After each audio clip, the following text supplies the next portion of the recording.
Ah, mas vai doer mais. Tem que doer. Né? Ninguém diz que o caminho da busca de si mesmo é suave e gostoso. Não, não é. Né? Mas é maravilhoso. Vai ver no final dessas coisas todas. Agora, você tem um conflito de alguém e fala assim, não, tira o meu conflito. Não, vamos entrar nele, vamos conhecer esse conflito a fundo, saber a sua origem, onde ele está, o que está acontecendo. Vai doer muito mais. Né? Tanto é que o processo terapêutico das pessoas choram, ficam muito tristes, porque está doendo mais ainda aquela dor, aquele conflito. Mas esse é o processo de transformar o veneno em soro, o veneno em antídoto. A gente vai ter que entrar nisso, vai ter que entrar no veneno. Não tem jeito de escapar. Né? Porque quanto mais você fugir do conflito, mais ele corre atrás de você. Né? Sabe aqueles sonhos que às vezes a gente tem? Você está correndo por uma viela e tem alguém atrás de você, ou uma pessoa, ou um bandido, ou um monstro, sei lá, que está correndo, você corre e o negócio vai correndo atrás, você nunca consegue escapar exatamente. A melhor maneira de resolver isso é parar e deixar o bicho te comer. Vem. Agora vem. Vem aqui. Porque se você começar a correr do lado contrário, você imagina que você tem aqui um monstro, né, correndo atrás de você e você está fugindo. Certo? Vamos ver. Você está fugindo. Se você para e o monstro te engole e você entra para dentro dele, você sai pelo rabo. Sai pelo outro lado. Mas você tem que entrar, senão você não sai. E o bicho continua correndo atrás. Então a ideia é enfrentar o conflito. Né? Então por isso que tem essa serpente, que é tão importante. E Apolo foi o pai de Asclépio.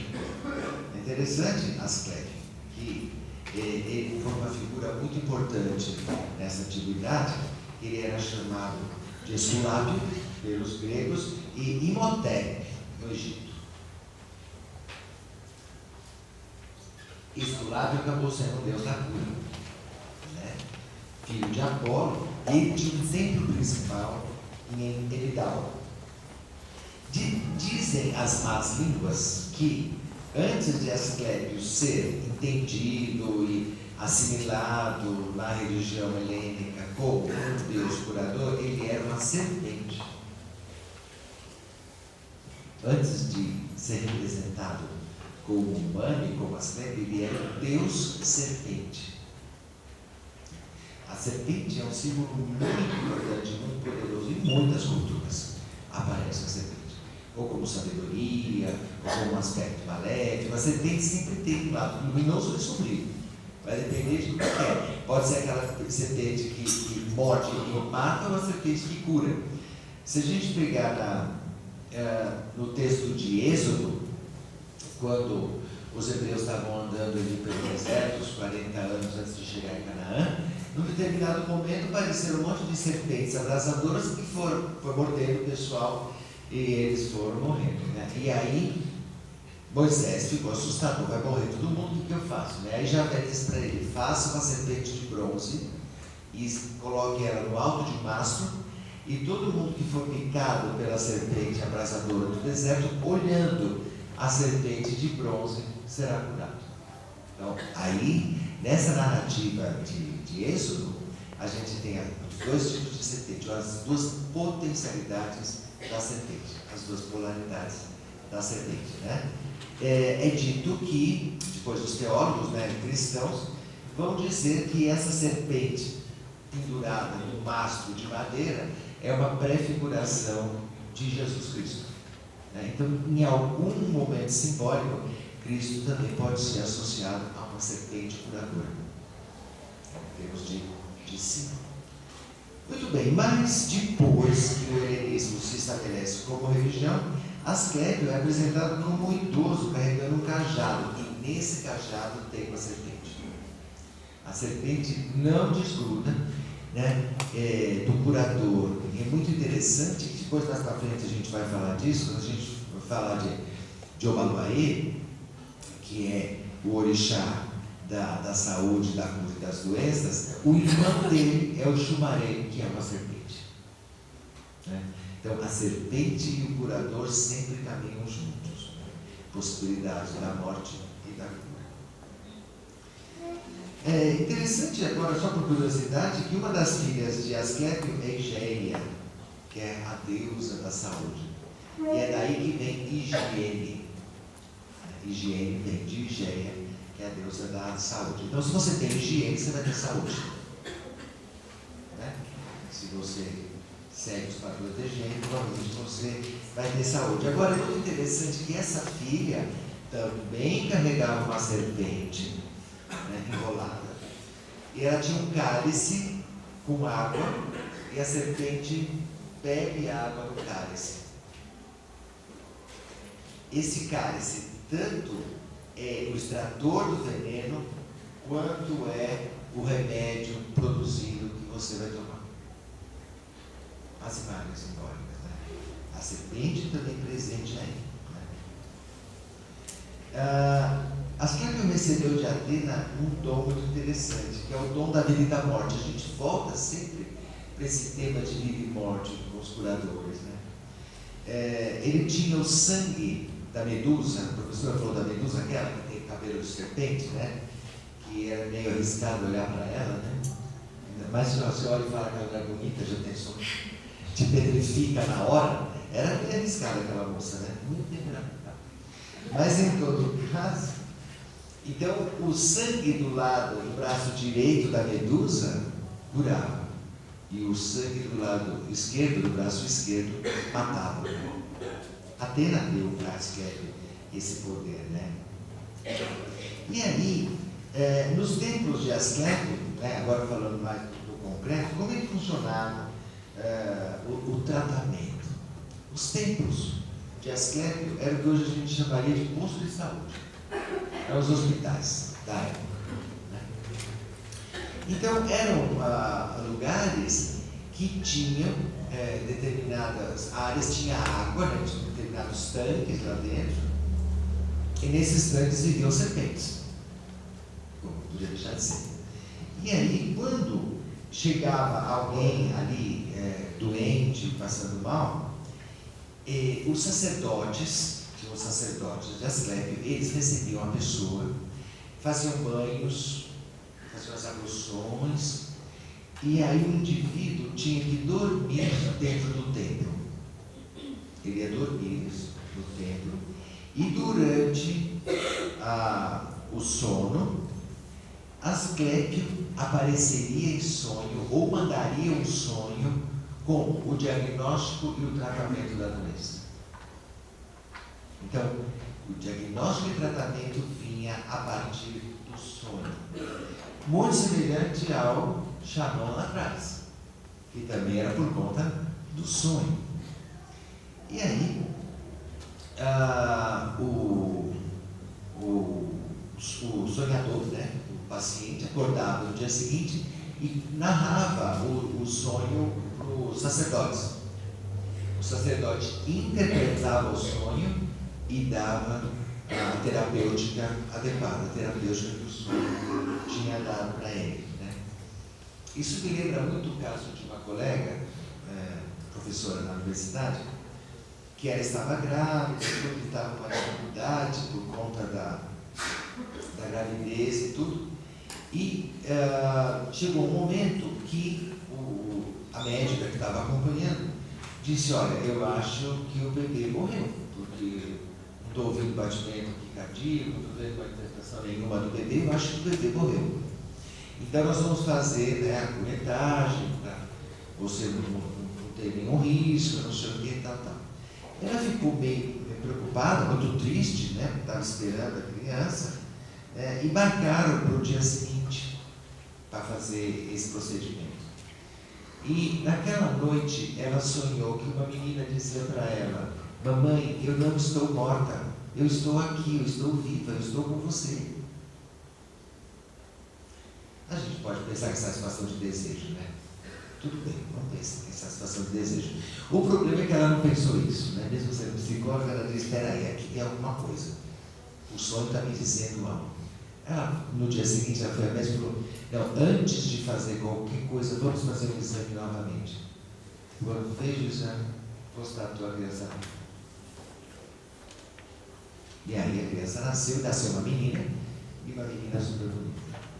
Mas olha que coisa interessante, ela teve o sonho da filha dizendo: estou viva, não me tire, estou aqui. Contrariando a observação médica do dia anterior. Então, esse é um exemplo contemporâneo, vamos dizer assim, de algo que era praticado na Grécia Antiga. O prestar atenção nos sonhos. Chegou um ponto que Hades ficou. Hades é o Deus dos mortos. É aquele que recebe os mortos no mundo inferior. Né? Às vezes chamado de inferno, mas não tem nada a ver com o inferno cristão. Não é um lugar de tormento, é só um lugar dos mortos. O nome correto são os ínferos, os lugares inferiores. E aí Hades começou a ficar muito bravo com essa história de Asclepio, porque ao invés de ele deixar as pessoas morrerem, ele curava as pessoas. Então a freguesia de Hades foi diminuindo, né? Foi chegando cada vez menos gente lá no inferno. E ele ficou muito bravo com isso. Né?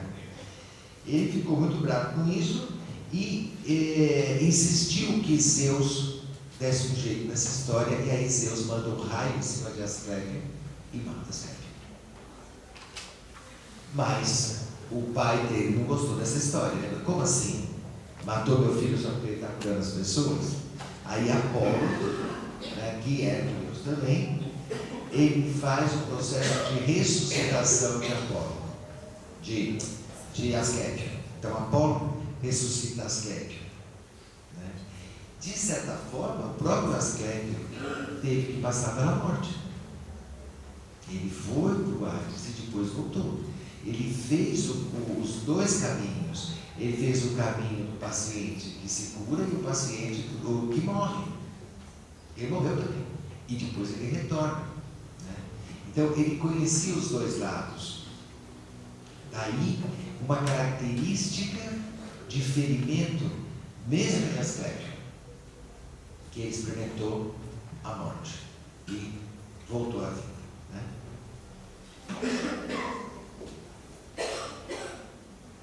Ele aprendeu muita coisa com o Quiro, né? Que era o mais sábio dos centauros. Né? E aí, Quiro foi passando para ele um monte de coisa, né? Ensinando, ele era também o médico, como a professora falou, no final das contas ele foi ferido, né? Foi ferido pela flecha de Hércules e achava cura para todo mundo, menos para si mesmo. E por conta disso, o único jeito dele se libertar desse sofrimento, porque ele não conseguia morrer, né? Ele era imortal, e ficava com a dor o tempo todo, imagina. Né? Aquelas pessoas, né? Muitas vezes a gente vê em fase terminal de uma doença que pedem, inclusive, para a família: desligue tudo, deixa eu embora, deixa eu partir. Né? Eu estou aqui, aí eu mantenho vivo, mas com sofrimento imenso. Né? Mais ou menos o que Quiro estava passando. Né? E aí, então, ele troca isso, a vida eterna dele, né? Comprometeu, ele pode morrer em paz. E, como a professora disse, ele é o centauro ou o sagitário. Né? Então, os sagitarianos da turma que podem ficar felizes que a representação do seu signo no zodíaco é muito bonita. Né? Então, viva os sagitarianos. Por isso. Muito bem. Agora vamos para uma divindade africana, né, da região do Daomé, do Benin, por fim das contas acabou vindo aqui para o Brasil, né, e acabou influenciando bastante a construção da nossa religiosidade de matriz africana, né, seja os candomblés, porque o candomblé não existe um só, né, tem várias nações, né, Queto, Jeje, Marinha, Angola, são várias variantes do mesmo tronco religioso, além da Umbanda, né? Hoje do Umbandaime, que já existe. Né? Então, todas essas religiões de matriz africana vão trazer essa influência dos cultos africanos originais, que chegaram para nós por conta do tráfico de escravos. Então, é como se todo o imaginário mítico, espiritual da África viesse aqui para nós e, por fim, acabaram se mesclando com a religiosidade que já havia aqui no processo de hibridismo. né? Então, já havia os índios, né? As religiões indígenas, e a religião cristã católica por conta dos colonizadores portugueses. Se bem que é muito interessante notar que o catolicismo exercido pelos colonizadores não era um catolicismo teológico, era um catolicismo popular, que é bem diferente do teológico, né? Na prática, o catolicismo teológico admite que existe um único Deus dividido em três, não é isso? Né? 3 em 1, o Pai, o Filho e o Espírito Santo. Que os judeus também não engolem muito essa história, porque para eles 3 em 1 não é o único Javé, mas em todo caso, então é o monoteísmo cristão. Na prática do catolicismo popular, a gente tem um grande politeísmo, né? Porque as pessoas cultuam os santos, as várias iconografias de Maria, cultuam os anjos, as santas almas, e por aí vai, né? Então, isto tudo é, na prática, um politeísmo. A ponto de eu ouvir de uma senhorinha assim, dizendo para mim: olha, eu peço nada Nossa Senhora de Fátima, não. Nossa Senhora de Fátima nunca me fez nada. Nossa Senhora Aparecida que é boa. Do ponto de vista teológico, é Maria do mesmo jeito, não? Maria, na iconografia de Fátima, que apareceu, ou Maria, Imaculada Conceição, apareceu. Mas, para o devoto, são santos diferentes. Né? Ou então aquelas coisas: eu estou com uma dívida e eu rezo para Santa Efígies. Se eu preciso resolver o caso sério, eu vou para Santo Expedito. Se eu preciso casar, eu vou para Santo Antônio. Santo Antônio é bom, né? Causas impossíveis são juntas, e por aí vai.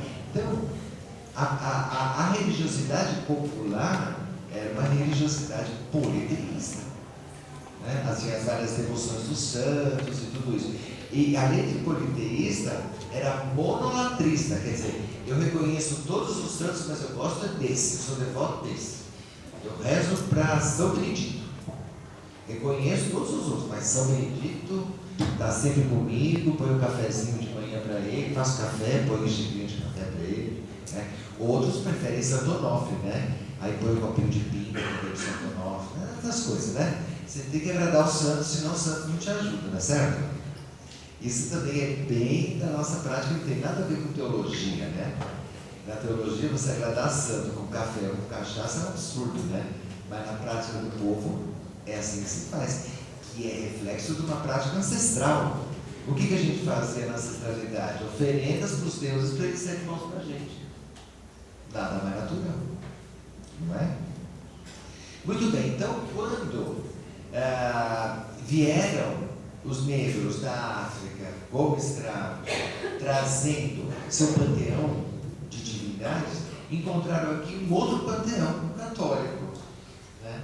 E ainda as práticas indígenas mais ou menos misturadas, né?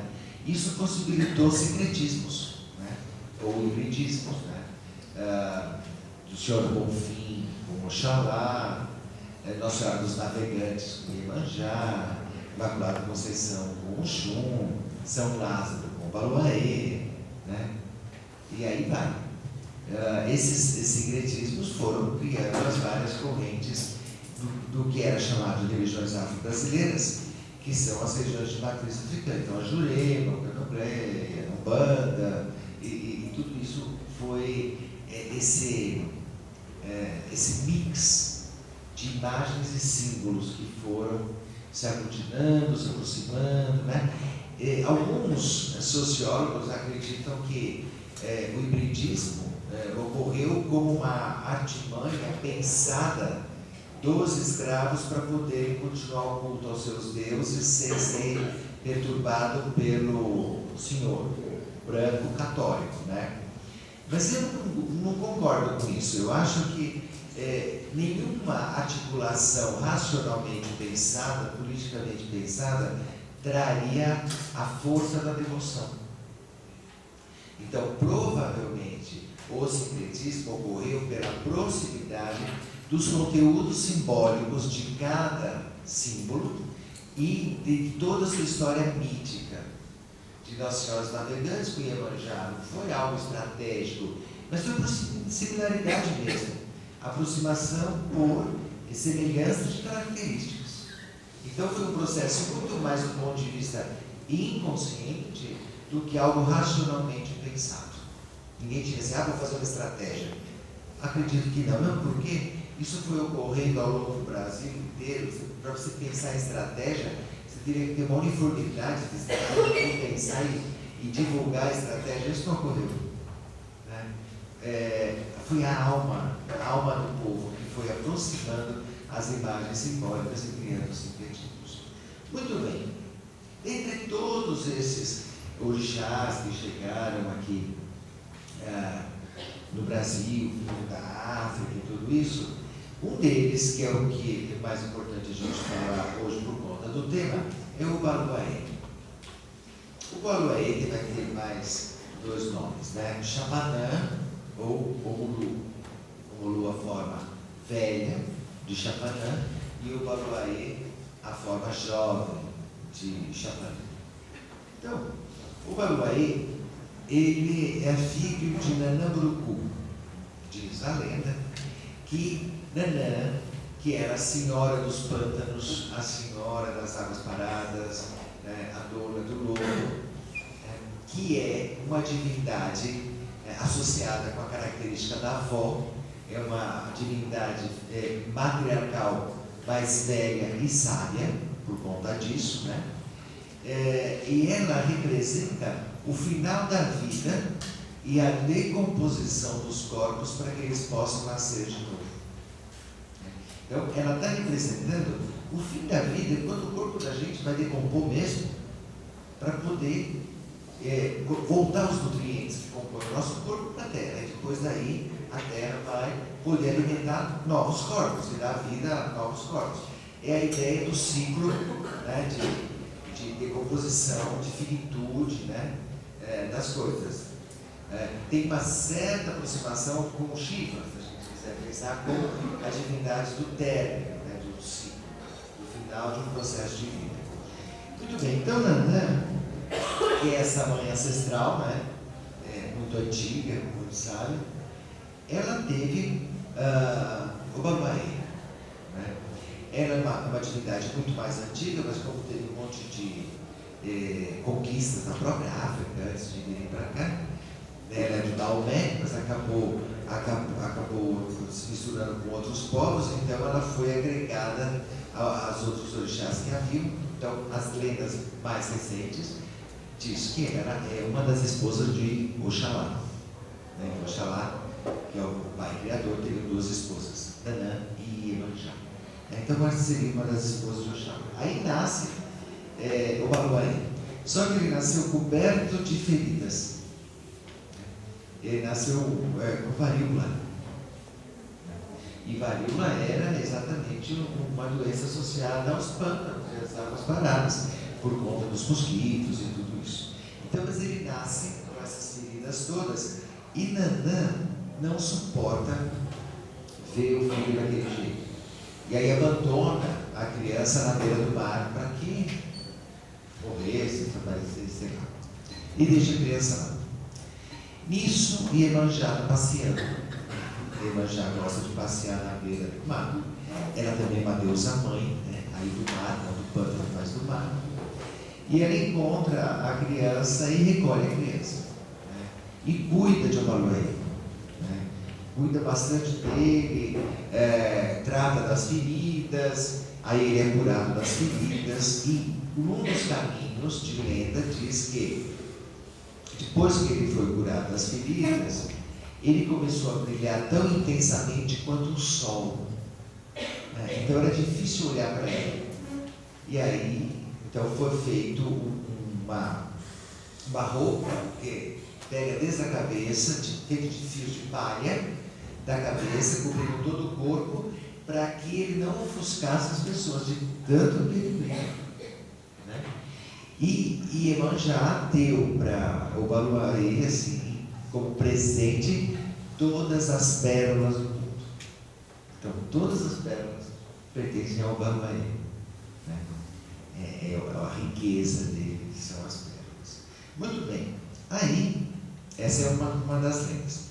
Por conta dele ter nascido com esse problema todo, ele se torna o médico dos pobres.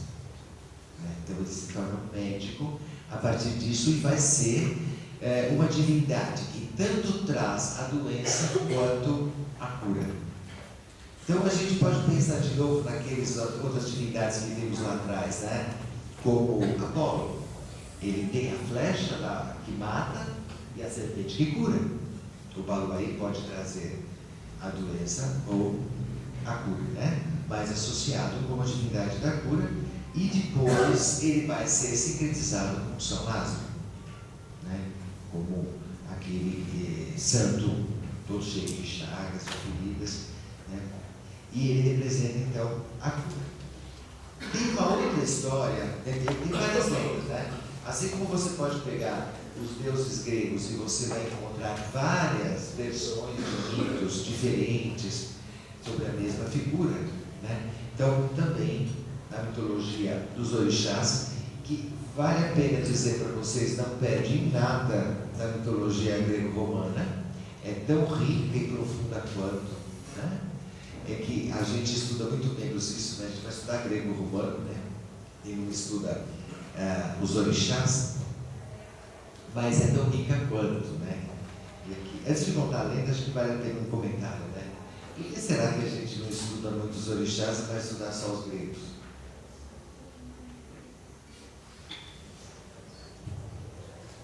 Pensaram na resposta? É muito simples. Provavelmente você nunca vai ver alguém tomado de Afrodite, ou tomado por Zeus, ou tomado por Apolo, jogando flecha, dançando, fazendo qualquer coisa. Mas você vai encontrar pessoas tomadas por Inhansã, tomadas por Oxum, né? Dançando, incorporada à divindade. Esse é o grande problema, né? Enquanto a religião greco-romana é uma religião morta, hoje ninguém mais sacrifica um touro para Zeus, que eu saiba, né? Sei lá se alguém faz isso. Pelo menos que eu saiba, ninguém sacrifica um touro para Zeus, né? Ainda mais touro branco, né?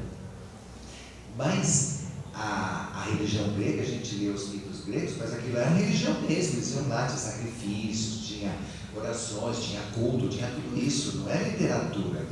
Porque como a religião morreu, então ficou a literatura, ficaram os mitos, mas a prática da religião não existe mais. Agora, os orixás, esse é o problema, porque é uma religião viva. Então, existe a prática da religião dos orixás, né? A professora que estava falando, né? Falando mal de Zeus, que ele era meio sapeca, né? Ele era mesmo, né? Aí ela brincou assim, que ele não me ouça, né? E eu respondi brincando, ele já ouviu, né? Mas provavelmente a gente vai ter menos medo de falar mal de Zeus do que falar mal de Xangô, né? Opa, vai que ele não gosta. Xangô está vivo, Zeus não está mais, né? Esse é o problema. Enquanto religião, enquanto símbolo vivo, numa prática religiosa, né? Você não vai encontrar em qualquer lugar um despacho para Afrodite, é difícil, né? Mas se você achar um despacho para Exu, opa, o bicho é bravo, tem que ir com calma. Percebe? Então, é exatamente porque essa mitologia ainda é uma religião viva, pode causar um certo medo de pensar sobre ela, de estudar, de pesquisar, porque vai que o desagrada os deuses. Não vou desagradar Zeus, né? Nem Apolo, porque eles não estão nem aí. Agora, Xangô tá, né? O Baluaí. Então, esse é um problema que faz a gente ficar meio afastado. Isso sem falar da questão do preconceito, né? Religião de pobre, de negro, então a gente não precisa estudar muito, vamos estudar do branco europeu, que é greco-romano, tirando isso também, né? Mas é importante, então eu digo para vocês o seguinte, é importante a gente estudar as nossas tradições, tá? Não esqueçam disso, vale a pena. Nossas histórias, nossos mitos, sejam de matriz africana, sejam de matriz indígena, ou mesmo de matriz europeia, portuguesa, como é que se imaginava o cristianismo, não era bem o teológico, vale a pena. Voltando para o Baluaê. Uma outra lenda diz o seguinte, que teve uma festa, dos orixás todos estavam na festa, e o Baluaê chegou e não entrou, porque ele era muito feio, né? Ele tinha todas as feridas, ele era feio, todo meio, né, deformado por causa das feridas e tal, e ele não quis entrar na festa. E ficou do lado de fora. Aí Ogum perguntou para Nanã, mas por que o nosso irmão não entra na festa? Porque ele é muito feio. E se ele entrar, todos os outros orixás vão se afastar dele por conta da feiura, e ele vai se sentir muito mal. Aí Ogum disse, não, isso não é certo, né? Ele é nosso irmão tanto quanto.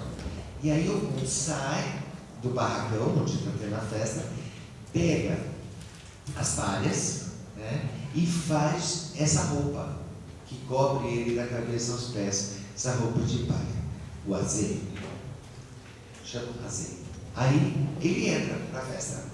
Só que todos os outros orixás sabem quem está embaixo das palhas, sabem que é o Baluaê, que é aquele homem feio, retorcido, cheio de feridas, e ninguém chega perto. Yansan, que é a deusa dos ventos e tempestades, né, que é uma mulher poderosa, que gosta de romper com os limites do aceitável, né, ela é sempre voluntariosa, ela acha o seguinte, não, eu vou dançar com ele. Por que essa rejeição? Eu vou dançar com ele. E aí Yansan começa a dançar com o Baluaê. Só que a dança de Yansan produz a ventania. E o vento que ela produz na dança levanta as palhas. E quando as palhas saem, todos conseguem ver que embaixo está o homem mais lindo da festa. O mais bonito de todos, o mais formoso.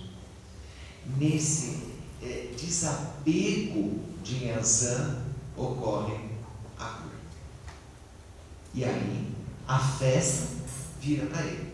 E se faz a festa em honra dele, que é o Urubagé. Então esse é também uma história muito interessante, desse desapego de Yansan, né? E o desapego é você não ter a crítica ao outro e aceitá-lo como ele é, produz a cura. Isso é uma lição psicológica também, né? Aceitar o outro como ele é, sem crítica, sem colocar a sua avaliação. Chegou alguém lá no seu consultório completamente estravelhado, vamos dançar junto. Por que não? Vamos dançar. E é nessa dança que a cura se dá. A aceitação é o primeiro passo, né? Chega alguém lá com um conflito enorme, porque eu fiz isso, né? Quase como se fosse um confessionário, né? Da confissão do grande pecado, esperando o seu julgamento. Não vou te julgar, eu quero entender o seu pecado. Vamos dançar. Vamos fazer essa dança de cura, né? Isso me lembra um caso que eu atendi há alguns anos, que era uma moça de 35, 36 anos. Ela era funcionária de um banco, era bancária. E ela chegou para mim muito triste, né?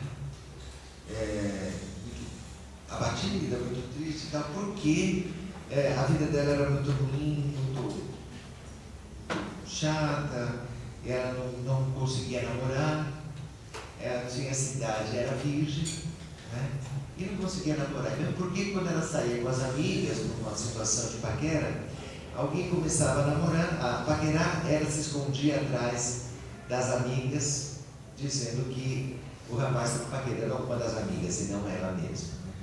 E algumas vezes que ela namorou, o namoro foi até um certo ponto e depois ela rompeu. Aí, continuando um pouco mais a história dela, ela conta que aos 12 anos ela estava com o irmão brincando com álcool. E aí ela se queimou, né? Então ela se queimou no baixo ventre, na área genital e nas pernas, no interior das coxas, né? e ficou com cicatrizes, né? Da barriga para baixo, por conta dessa queimadura. E aí ela disse, então, por conta disso, ela não vestia maiô, não vestia biquíni, muito menos. Quando ela ia para uma praia, ela ia sempre de bermuda e camiseta, né? Ela não podia se mostrar, porque ela tinha vergonha das cicatrizes. Aí ela conta que a mãe cuidou dela naquele momento, mas não se preocupou muito de fazer uma cirurgia corretiva, uma cirurgia plástica, mas a cicatriz tudo deixou ela lá daquele jeito. E aí ficou muito claro, né, por que ela rompia os namoros, né, e por que era virgem. Você começa um namoro, começa um envolvimento, chega a hora que a gente acaba tirando a roupa, né? E aí? Como tirar a roupa frente ao namorado, sabendo das cicatrizes, o imenso medo da rejeição? Bom, no meio desse caminho, ela teve um sonho muito interessante. Ela disse que estava numa praia e havia uma onça que a perseguia. Aí ela começou a fugir da onça e encontrou uma casinha de madeira, um barraco de madeira. Ela entrou no barraco para se esconder da onça, e a onça começou a derrubar as madeiras e tudo e entrar no barraco. Ela teve que fugir desse barraco de madeira e continuou correndo na praia e encontrou uma casinha de sapé. E aí, quando ela entrou na casinha de sapé, a onça desapareceu e ela ficou na casinha de sapé, salva da onça. Aí vamos entender o sonho, né? O que você associa, o que é essa onça, o que te lembra, como é que era essa casinha de sapé. Quando chegou na casinha de sapé, ela dizia que era uma casa pequena. Eu estava imaginando, ela contando o sonho, que era aquele tipo de quiosque, que você tem um tronco central e aí você tem o sapé, como se fosse um guarda-chuva, né? Imaginei que fosse isso, não era. A casinha de sapé era pequenininha e pegava ela da cabeça até o meio do tornozelo. Era uma casinha estritamente isso, cobria da cabeça até o meio do tornozelo. Foi muito interessante. Aí eu peguei o livro Quebra-G, que tinha uma foto de Obaluaê, e mostrei para ela, né? Até se a gente conseguisse uma foto do Obaluaê para eles verem aí, tá difícil, né? Bom. E aí eu mostrei a foto de Obaluaê para ela e ela disse, é isso mesmo, é assim que eu me via no sonho. Quem é essa foto? O que é isso nessa foto? Ela não conhecia o Obaluaê.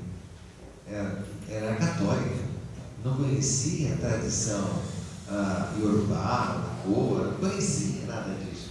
E a imagem veio no sonho dessa forma. Aí quando eu contei o mito para ela, ela começou a entender o quanto ela estava na condição de Obaluaê, com as cicatrizes da queimadura, se escondendo debaixo das palhas, com medo de todo mundo.